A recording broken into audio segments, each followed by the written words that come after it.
The title of this video makes an obvious statement. As Earth or any part of Earth warms, evaporation accelerates. As a result, surface water evaporates and goes into the atmosphere. Considering Earth is in the midst of the most rapid environmental change in planetary history, we must accept evaporation to be at an all-time high. This short video describes examples of our rapidly drying planet. From CNN comes a story titled, "The World's Highest Navigable Lake is Drying Out." The story was published September 3rd, 2023. Here's the lead. Quote, "Water levels at Lake Titicaca, the highest navigable lake in the world and South America's largest, are dropping precipitously after an unprecedented winter heat wave." End quote. The first paragraph concludes with this sentence, quote, "The shocking decline is affecting tourism, fishing, and agriculture, which locals rely on to make a living." End quote. The article published by CNN goes on, quote, "Visitors have long been attracted to the blue waters and open skies of South America's largest lake, which straddles more than 3,200 square miles along the border of Peru and Bolivia. Sometimes described as an inland sea, it is home to Aymara, Quechua, and Yuros indigenous communities and sits at an altitude of around 3,800 meters. That's about 12,500 feet. In the central Andes mountain range, making it the highest navigable lake in the world. The extreme altitude also exposes the lake to high levels of solar radiation, which enhances evaporation and constitutes most of its water losses. More than 3 million people live around the lake, relying on its waters to fish, farm, and attract tourists who boost the economy of an otherwise marginalized region. Now the lake is at risk of losing some of that magic." End quote. The story at CNN indicates that precipitation has been lower than average. Furthermore, quote, "These changes have become more extreme due to the climate crisis." End quote. Yes, even the renowned corporate media outlet CNN acknowledges that we are in the midst of a climate crisis. Not surprisingly, quote, "Communities that rely on fishing are struggling as low water levels adds to mounting problems, declining fish stocks due to pollution and overfishing. Agriculture has also been impacted by drought, with regional authorities reporting that crops have suffered badly in the last harvest season.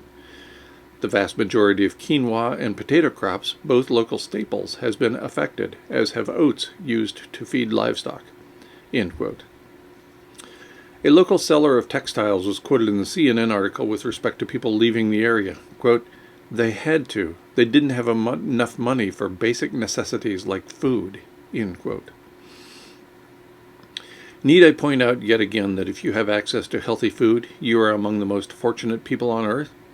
As much as we depend upon clean air, potable water, and healthy food for our own survival, we seem intent upon monetizing and ultimately destroying every source of air, water, and food.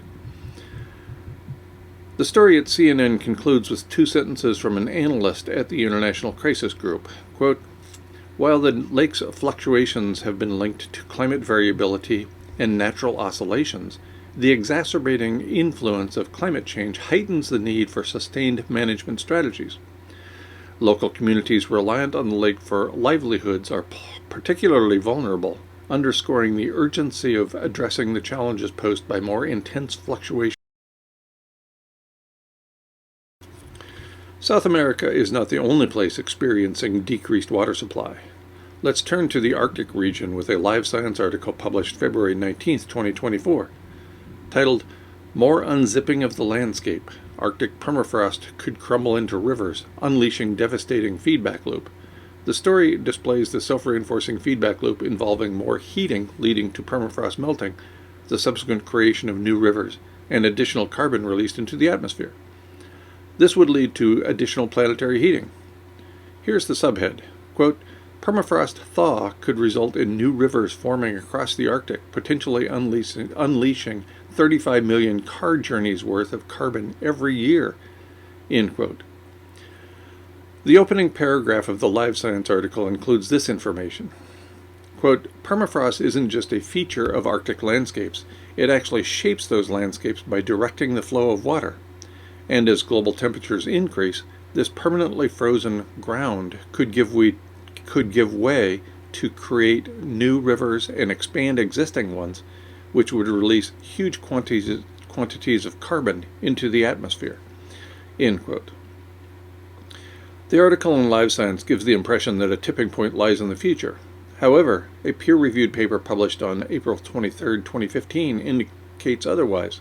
Specifically, I refer to a paper in Geophysical Research Letters titled Detecting the Signature of Permafrost Thaw in Arctic Rivers. The abstract of the paper in Geophysical Research Letters opens with this sentence, quote, "Climate change-induced permafrost thaw in the Arctic is mobilizing ancient dissolved organic carbon into headwater streams." End quote. In other words, a peer-reviewed open-access paper published more than 9 years ago indicates that the self-reinforcing feedback loop feared by the article in The article Live Science points to a paper in the renowned Proceedings of the National Academy of Sciences. The peer-reviewed open-access paper was published February 1st, 2024. It is titled Permafrost Extent Sets Drainage Density in the Arctic. It opens with a significance section which includes this information, quote, "Our compilation of more than 69,000 watersheds showed that landscapes underlain by permafrost have fewer channels per watershed area and fewer river valleys compared to their temperate counterparts. Limited channelization likely results from frozen ground, which is vulnerable to climate-induced change. Geomorphically vulnerable hill slope positions may store significant organic carbon prone to oxidation and greenhouse gas production if exposed. 1 degree of warming could lead to the equivalent emissions of 35 million cars." End quote. Not only have we known about the relevant self-reinforcing feedback loop for nearly a decade, but we also know that 1 degree of warming is well behind us. Governments of the world agreed that we passed the 2°C Rubicon in October 2023. The Arctic is warming much faster than the rest of the planet.